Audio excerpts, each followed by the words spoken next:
At the beginning of this year, I set out with one simple goal: to read 50 books. This was just something to keep my mind busy and something to keep me learning. But what I didn't realize is that by tracking such a huge goal, it would teach me more about discipline, mindset, and consistency than what I had ever anticipated. So today I'm going to be breaking down my progress so far, what I've learned from these books, and how you can use these same habits to stay consistent in your own goals, whether that's reading more, staying fit, or finally starting that side hustle. Right now, I've read 34 books, just halfway through the year. Here's a quick breakdown. May was my best month with 7 total books. February was my slowest month with 3 books, and my average rating is 4.9. Now, what you'll notice is I track this goal using Goodreads and Bookmori. I'll show you what that looks like.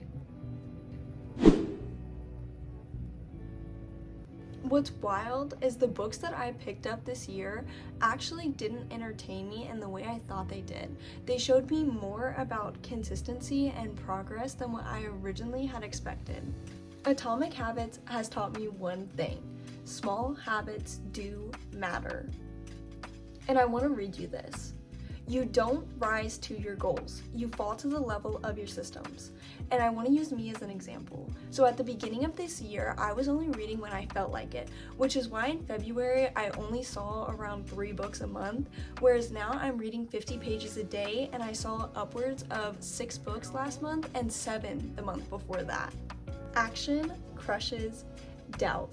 In $1 Million Weekend, I learned that the fastest way to beat perfectionism is actually just to take action. Instead of obsessing over the perfect way to do things and waiting for the right moment to start, that is exactly when you jump in. This leads me to my favorite quote, which is, try to be 1% better every single day. That one simple shift taught me to just start moving and to stop staying stuck, because you can still move while still feeling unsure. Self-promotion is self-respect. You deserve to be seen. Reading how to promote yourself really changed the way that I see visibility. For so long, I felt like I had to shrink myself and to become less as to not be seen as being too much. But the truth is that playing safe doesn't protect you. It just keeps you invisible. This book taught me that by sharing your voice, your journey, and your work, it is an act of self-respect. You don't have to wait for permission to be seen. You wouldn't see a fire and ask if you could escape from it, would you? You are allowed to take up space. You're allowed to promote yourself, not out of ego, but because your story, your voice, the things that you say, might be the exact thing that another woman needs to hear to believe in herself too. If you've ever set a goal and you dropped it a week later, listen, I get you, but I want you to get this. You are not broken.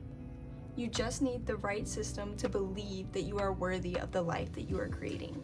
If you are trying to grow and stay consistent, especially if you are a woman who's felt stuck for a very long time, I got you. Subscribe and we can reach our goals together, starting with one page, one system, one goal at a time.